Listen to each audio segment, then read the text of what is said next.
Assalamualaikum warahmatullahi wabarakatuh. Bagaimana kabarnya anak soleh dan soleha? Semoga dalam keadaan sehat ya. Baik, untuk pertemuan hari ini kita akan belajar tema A, subtema 3, pembelajaran 5. Di pembelajaran 5 ini kita akan membahas materi IPA, yaitu menjelaskan gangguan pada organ gerak manusia, materi bahasa Indonesia yaitu membuat karangan dengan mengembangkan ide pokok, materi SPDP yaitu membuat gambar cerita. Kita masuk ke materi pertama, yaitu pelajaran IPA, menjelaskan gangguan pada organ gerak manusia. Beberapa macam kelainan atau gangguan pada otot manusia antara lain sebagai berikut. Yang pertama, tetanus, yang kedua, kram otot, yang ketiga, kaki terkilir, dan yang keempat, polio. Baik, Umi jelaskan. Yang pertama, tetanus. Tetanus merupakan suatu kondisi ketegangan otot yang terus-menerus karena terdapat luka yang terinfeksi oleh bakteri Clostridium tetani. Tetanus dapat dicegah dengan melakukan vaksin DPT. Yang kedua, kram otot. Kram otot terjadi karena otot berkontraksi atau menegang dengan kuat secara tiba-tiba. Sering terjadi pada kaki.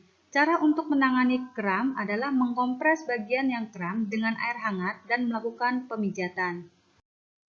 Yang ketiga, kaki terkilir. Terkilir adalah cedera yang terjadi saat pergelangan kaki berputar atau terpelintir dalam posisi yang salah, sehingga ligamen yang menahan persendian pergelangan kaki menjadi meregang atau sobek. Cara untuk menangani kaki yang terkilir yaitu dengan mengistirahatkan pergelangan kaki yang cedera dan mengompres dengan air es. Dan yang terakhir yaitu polio. Polio merupakan suatu kondisi mengecilnya otot karena serangan virus polio. Penyakit ini dapat dicegah dengan memberikan imunisasi polio pada bayi dan anak-anak. Selanjutnya yaitu materi bahasa Indonesia, membuat karangan dengan mengembangkan ide pokok. Ayo membaca teks tentang penyembuh sakit otot alami yang ada di buku cetak halaman 102-103. Dapatkah kalian menentukan ide pokok pada setiap paragraf?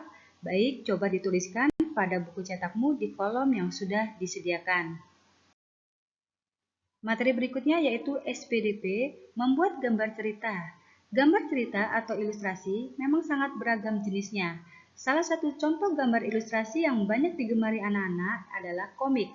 Dalam komik terdapat banyak tokoh yang digambarkan dalam satu cerita. Komik dapat berisikan hal yang lucu dan mengundang tawa. Jenis komik, yang pertama ada komik strip. Komik strip itu tersedia hanya beberapa kotak gambar komik, namun tetap mampu menyatakan sebuah gagasan yang utuh. Bisa dilihat ya Naya contoh gambarnya. Yang kedua, dalam bentuk buku. Komik yang dikemas dalam buku menampilkan sebuah cerita yang utuh, biasanya memiliki banyak seri, tetapi ada pula yang tidak berseri. Yang ketiga yaitu komik berbentuk humor dan petualangan. Komik humor adalah komik yang terdapat hal-hal yang lucu, sedangkan komik petualangan adalah komik yang menampilkan kisah petualangan para tokoh-tokohnya, mulai dari menghadapi aksi para penjahat, mencari harta karun, dan lain-lain. Sekian materi dari Umi, semoga ilmu yang Umi sampaikan dapat bermanfaat. Untuk tugas pertemuan hari ini, kalian kerjakan latihan modul halaman 66. Selamat mengerjakan. Semangat anak-anak Umi yang soleh dan soleha. Umi akhiri, wassalamualaikum warahmatullahi wabarakatuh.